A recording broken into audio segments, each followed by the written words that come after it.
humanity. Keep watching The Politics every Friday, 12 p.m. Eastern Time on New York Parrot TV, the voice for humanity. Good afternoon once again. This Friday afternoon, I am Robert Press, official reporter for the Bronx Chronicle, Parkchester Times, Co-op City News, and this is Talking Politics, the live TV show on YouTube, which you can see right now or anytime in the future. Let me go right into the weather report for today. It is nice outside. It will be in the upper 50s. However, your weekend may be ruined by rain because rain is expected over the weekend. Before I start the official program, I want to wish a happy 73rd birthday to my friend, salsa legend Willie Colon. Willie, happy birthday. We know you just came back from a South American tour. Let's hope we keep it up for as long as you can. Things have happened most recently, even in the past few minutes. The Board of Elections have heard the Bronx petitions, the specs to objections, and they've made some rulings. I'll have that later in the show, but it doesn't end there because this is only one more part, because there's another part afterwards. If you're thrown off the ballot, you can go to court to try and get back on the ballot, or if the objector did not throw you off, they can go to court to try and throw you off in court. Also, what happened is the new state budget, and it's so new that I'll have it on my phone, a report from City and State, what they said. That'll be later. But first, let's get into some national news. Well, it appears that Fox TV news host Tucker Carlson is out of a job after costing Fox Network an estimated $787.5 million in a settlement from Dominion Voting Systems. Those are the people who made your voting machines that you cast your ballots on. It appears that the Carlson was let go for conspiracy theories about that and to Fox voters about the voting machines. I could say a lot about the voting machines. I've seen at one poll site the poll coordinator open up the machine and check the ballots because there were so many, he had to push them down. And that's why they've added more poll sites, because this was the biggest poll site in the Bronx up in Riverdale. Middle school, high school 141, the Riverdale Kingsbridge Academy, where at one time you could get 2,000 people voting in one day. So they've made another site and they've cut that site in half. So there won't be that problem anymore of too many ballots in the machines. As far as the other side, CNN host Don Lemon is out also for saying on air in February that a female Republican presidential hopeful isn't in her prime. And a woman in her prime is her 20s, 30s, or 40s. His comments appeared on Twitter, to which he apologized for, but basically he's also gone from CNN. Lemon would work for CNN for 17 years now. So we have the conservative is out and the Republican and the non-conservative is out. So it's 50-50 there. In the presidential news, as we know, Donald Trump has announced he's running for president. President Joe Biden has filed for re-election for president of the United States. It is expected that he will have Vice President Kamala Harris as his running mate again.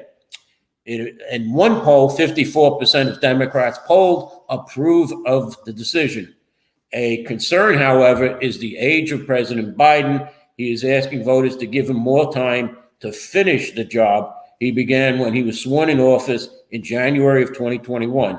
He's asking voters to put aside their concerns about extending the run of America's oldest president for another 4 years. Now, Bronx Congressman Richie Torres said after President Joe Biden announced his decision to run for re-election that Richie Torres, was with Joe Biden, but Torres added that he just turned 35. And 35 is the age where you can run for president. Richie Torres is old enough now to run. So, he added that he is like an embryo in Congress right now because he's so young. And he admitted, however, that he's concerned about Biden's age, saying that is it ideal to have an 80-year-old running for president, which means that Biden would be 84 at the end of the term. No, he said, but Joe's the best hope for the Democrats to defeat the likes of Donald Trump or Ron DeSantis. Donald Trump is in his late 70s, so he's 4 years younger than Joe Biden. What Joe Biden, to run for re-election, apparently due to concerns about his age, is the concern. There was another poll that had about 42% people said that there's a problem with Joe Biden, that maybe he's too old. 36-year-old Congressman Mike Lawler on the Republican side said that maybe 76-year-old Donald Trump is too old, and that maybe the Republican Party should move forward with one of its rising stars. Does age matter? It may. Is Joe Biden capable of running for president? That's up to the voters. Into the state budget. Let me read from my phone, if I can pull it up. And okay. In a surprise Thursday evening press conference, Governor Kathy Hochul announced a conceptual agreement on a state budget nearly a month after the spending plan was due. She highlighted changes to the bail law, new charter schools, and a free bus pilot program in New York City. The plan is expected to total $229 billion. I'm going to stop here right now and talk a little bit about what they're talking about. Changes to the new bail law are discovery changes where the district attorneys will have more time to release the discovery. New charter schools, well, it's not that they're lifting the cap on charter schools. There are 22 zombie charter schools, which are charter schools that failed and closed, and they will be reopened under a different charter. And the free bus pilot plan in New York City is that one bus route in each borough will be given a free, there won't be any fare on the bus. It appears that Manhattan Borough President Mark Levine has chosen the M101 bus for this free pilot program. I would probably believe that in the Bronx, it would be one of the two routes, either the number 1 or the number 2 bus that runs down the concourse from basically North Bronx to the South Bronx. So that could be one of Borough President Vanessa Gibson's bus routes, either the 1 or the 2, probably the 2 because it's a local, the 1 is an express bus. Now, let me continue with this. State Senate Majority Andrea Stewart-Cousins and Assembly Speaker Carl Hastie were not present for that announcement. And Governor Hochul said, I first of all want to offer a heartfelt thank you to my partners in government, the absent legislative leaders. In a statement to the New York Times, Hastie confirmed achievement of a conceptual agreement, while there is still some issues we need to discuss with our members. I am confident we will pass a budget that meets our goals to make New York more affordable and place our state on a strong path forward, Hastie said. A spokesman for Stewart-Cousins did not immediately return a request for comment. Hochul and legislative leaders have butted heads on a number of contentious issues that delayed the process well past the April 1st deadline, including bail, housing, and charter schools. And I'll stop here because it appears that Governor Hochul's goal of 800,000 houses across the state is gone. The local areas upstate and Long Island have said no to it, and appears that was taken out of the budget. Now, despite the governor's, despite the governor's ambitious housing plan for her executive budget, nearly all proposals related to building more housing got nixed from the final deal.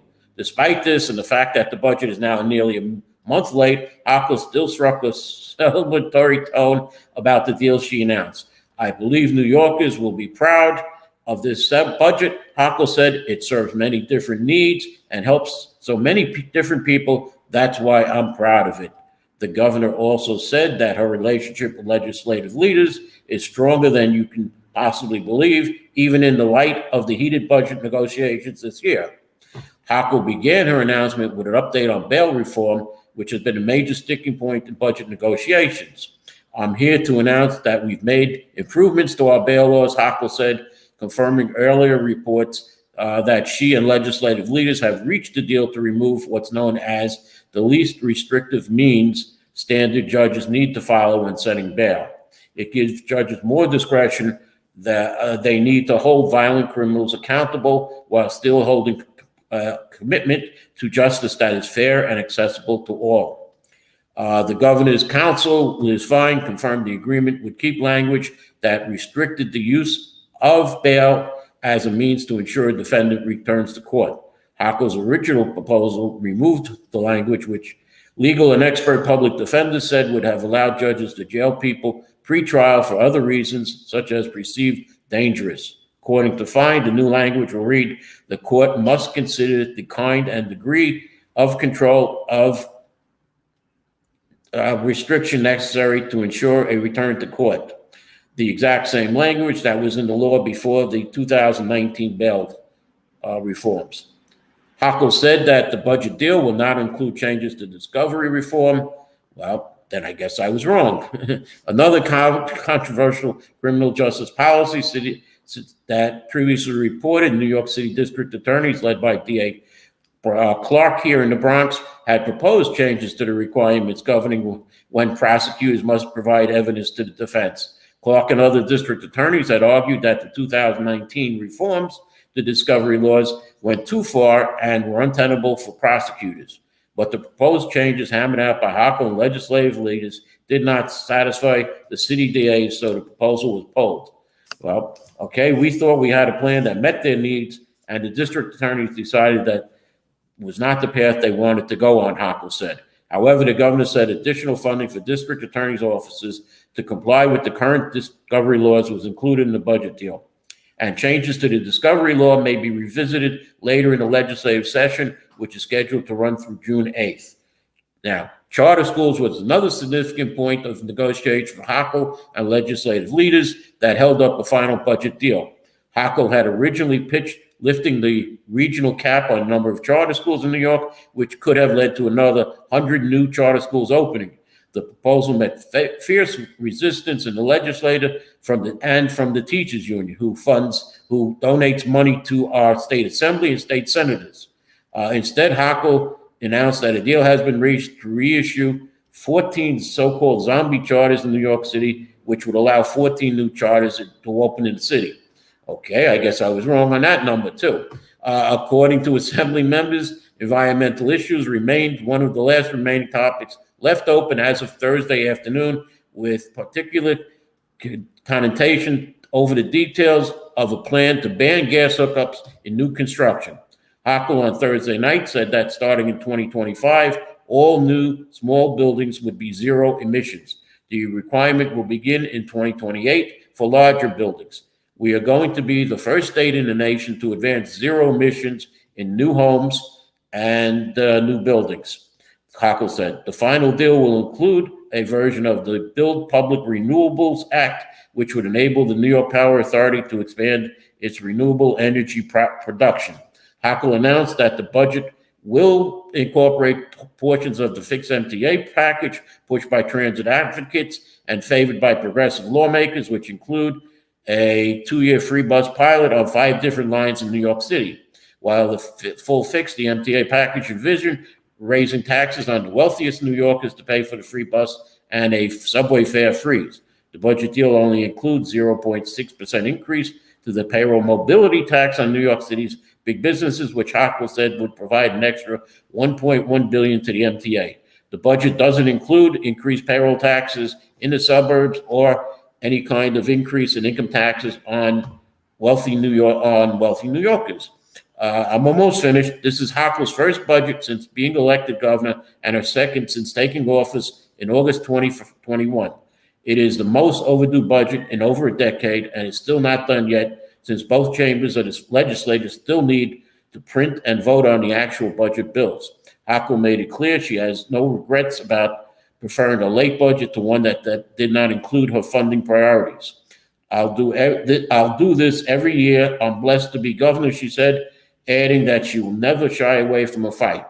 Next year is an eternity away, she added when she asked about the prospect of more late budgets in the future, and I'm going to continue focusing on important policy issues that better the lives of New Yorkers while we strive to meet our deadlines, and I'll leave it at that. This is from City and State, which is a daily magazine to politicos like myself, elected officials, and I've overdone my time for the commercial, so I'll take a break here. We'll come back with more news after the commercial.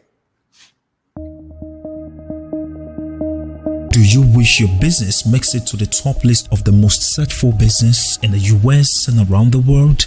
Or are you searching for halal compliant services and products online? Then Halal Finder is your online resource directory, pointing you to the right places and products. Let's help you explore halal products and services of your choice as we manage many halal businesses across the world. Promote your business with halalfinder.com, the only plug you need to grow. Our services include business listing, digital marketing, branding strategy, SEO campaigns, crowdfunding, and humanitarian support. On our Compassion Corner, we offer crowdfunding of halal ventures and humanitarian services. In this section, you can make or receive donations, start donation campaign, and check existing donation campaigns. And by paying zakat and sadaqah to our Compassion platform on halalfinder.com, you have supported the poor, widows or widowers, orphans, and the likes around the world. Contact us at info@halalfinder.com or call +1 718 822 5555. Get started today at halalfinder.com. Welcome back to the show. There is one thing, Mayor, I almost called him Mayor de Blasio. I used to like Mayor de Blasio, but Mayor Eric Adams has pointed out, has asked the state and federal government to give more money because it's cost already $4.7 billion to take care of the immigrants that have come to New York City. So state elected officials have agreed to allocate $1 billion to New York City to help the city with its influx of migrants to the city, which is now about, like I said, costing $4.3 billion. The $1 billion is broken down this way. $767 million will go to house immigrants. $162 million for National Guard related operations, $37 million for healthcare, $30 million for resettlement funding, $10 million for legal services, $6 million for a shelter at the Brooklyn Cruise Terminal. Now, when you add that up, though, it's over $1 billion. It comes out to about $1.112 billion of the budget. So it is estimated that at least 56,000 migrants have crossed the U.S.-Mexican border claiming asylum. Mayor Adams is quoted in an article saying that the city is being destroyed by the migrant crisis, while in Washington, D.C., recently trying to lobby for more federal funding to take care of the problem and shortage of funding. Now, the Board of Elections has heard the Bronx petitions, the challenges to or the specifications of objections to reports, and they have reported on the prima facie. I have on the phone calling me right now is my political expert, Mr. Padilla. So, Padilla, what's new at the Board of Elections? Hey, Robert, how you doing? How's everything going? Hello to everybody that's watching live. You want to go down district by district, or? Well, let me do my report, and I'll bring you right back on. Okay. Okay. All right. On the prima facie report, which means that something was wrong with the petition that the Board of Elections has found.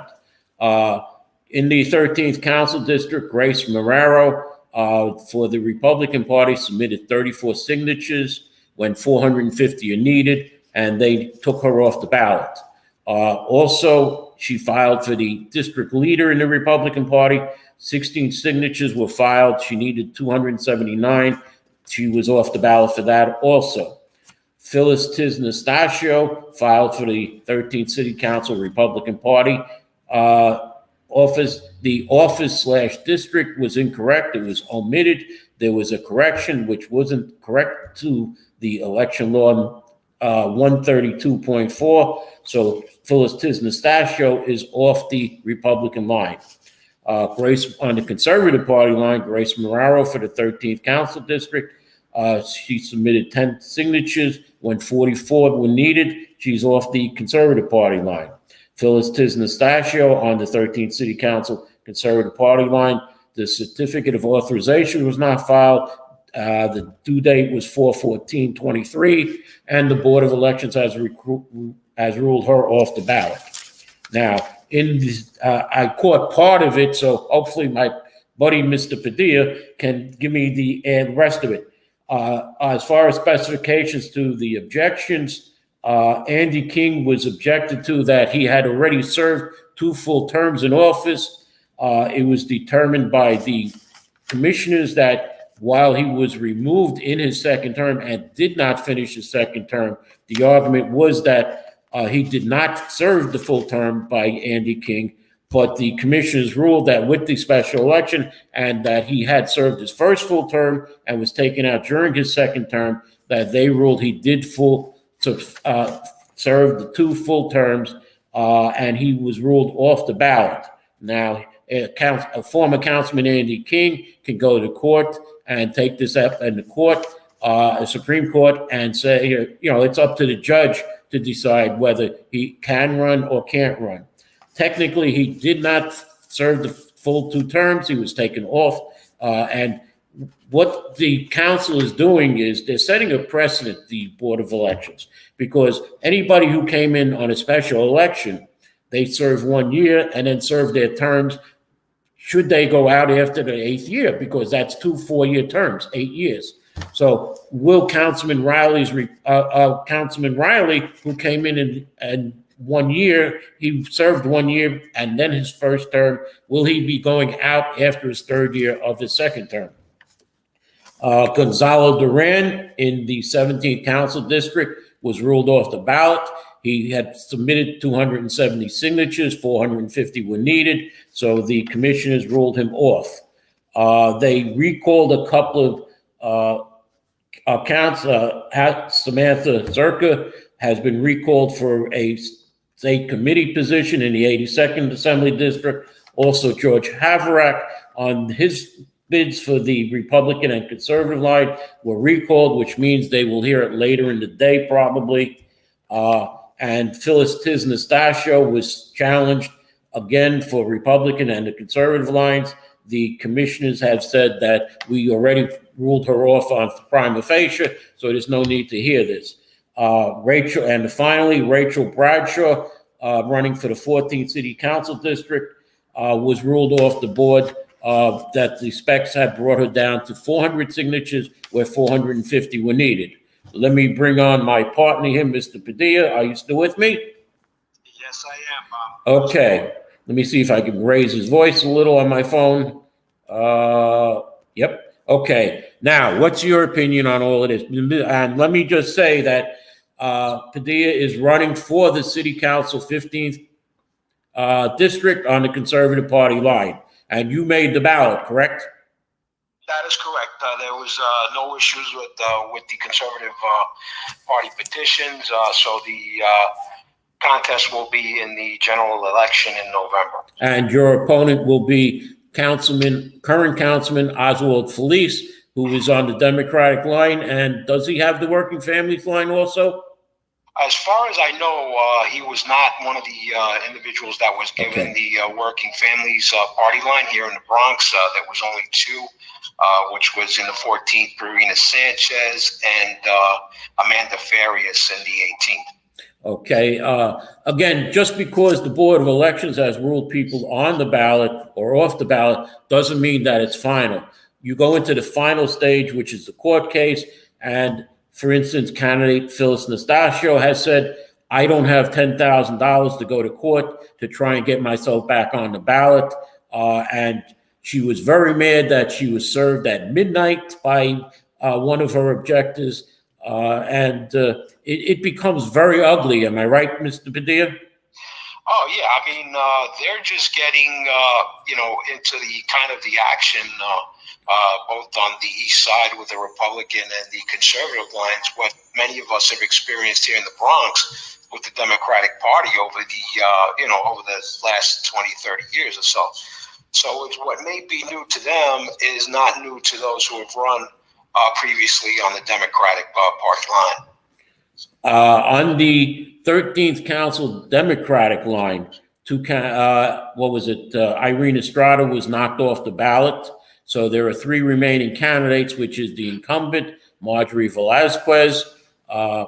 There is John Perez, whose petition, there were no specifications submitted, and Bernadette Ferrara, who I showed some pages of her petition, and I cannot understand why she was not thrown off the ballot because of that petition. Mr. Stanley Schlein, who was the lawyer for the objector, is the king there at the Board of Elections.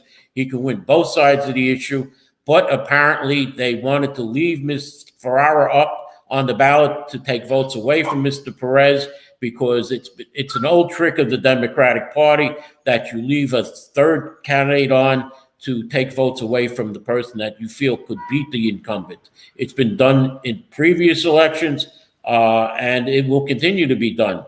On the Republican side in the 13th Council District, there are Christy Maramato, who wasn't challenged by anybody.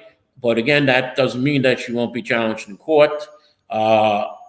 There is Samantha Zerka, who is running. And the question is George Havarack going to be on the ballot or not? So those are the 3 candidates in the Republican side. Go ahead, Mr. Correction, Bob, correction, because you just indicated that Irene Estrada on the Democratic Party line for the 13th is off. They actually filed specifications, and Ms. Estrada made an appearance this morning at the Board of Elections, and they moved the clerk's report. And interestingly enough, she had enough signatures to qualify for the ballot. Oh, that's mine. Okay, I didn't see that part, and this is why I have Mr. Padilla, my expert on petitions and Board of Elections, helping me. The actual objector was Edmund Pryor, and Stanley Schlein represented the objector, and he had no applications to make in the matter. Ms. Estrada made her appearance on her own behalf, and she had enough signatures to qualify for the ballot. So it looks like it'll be John Perez, Bernadette Ferrara, Marjorie Velazquez, and also Ms. Irene Estrada on the ballot for the 13th in the primary, for the June Democratic primary. Okay, that is providing they don't go to court to try and knock off Ms. Estrada in court. That is correct. However, it would be fairly difficult, remembering that she does have enough signatures, and so anything is possible. Right. That's according to the Board of Elections, because the Board of Elections does not rule on certain items such as similar handwriting, forgeries, fraud, or certain other things that have to be determined by a judge in the court of law. So, but it looks like that now there will be 3 candidates opposing the incumbent to split the vote.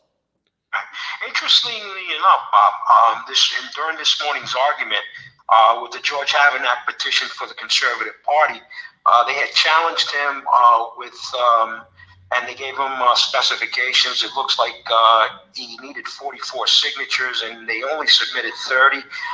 But there was a questions that had arisen with the actual the service of the specifications. Right. And, there are issues now that are being brought up because under the old system there was the when you go to the post office you would get the certificate, and now they want it served overnight. But apparently, with the United States Post Office service, if you go during a certain time, it's not guaranteed that you will get that service within the overnight. But you're paying the higher fee. Right. So the expectation is there. I believe that the commissioners may have voted on this particular matter with George Havarack. Right. And I believe that to the most part they all abstained from voting, which would mean that he would remain on the ballot for the Conservative Party line. Well, again, that could be taken to court if the objective. Objective on the court. Okay, I'm running out of time. I'm out of time, Mr. Padilla. Thank you for coming on, Jose. It's Jose Padilla running for the 15th Council District in the Conservative line. And let me just say thank you for watching. I saw Kevin Diola had a comment about John Perez. It was an incident that happened last night at the Community Board 11 meeting. But I'm out of time, Kevin. I don't have time to talk about that. If you want to write a comment about it, you can. It was something that Mr. Perez did. The meeting had to be recessed for 15 minutes. He objected to something that was done previously at a board meeting, and he was just displaying the same thing, and that's what happened. So let me say goodbye, and thank you for watching.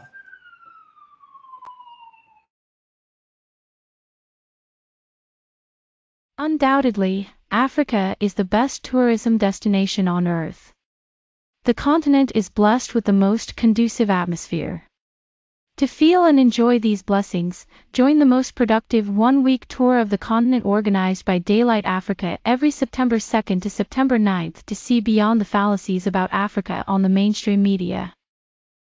Contact us at daylightafrica@gmail.com or call 718-822-5555. Daylight Africa. Revolutionizing tourism industries in Africa.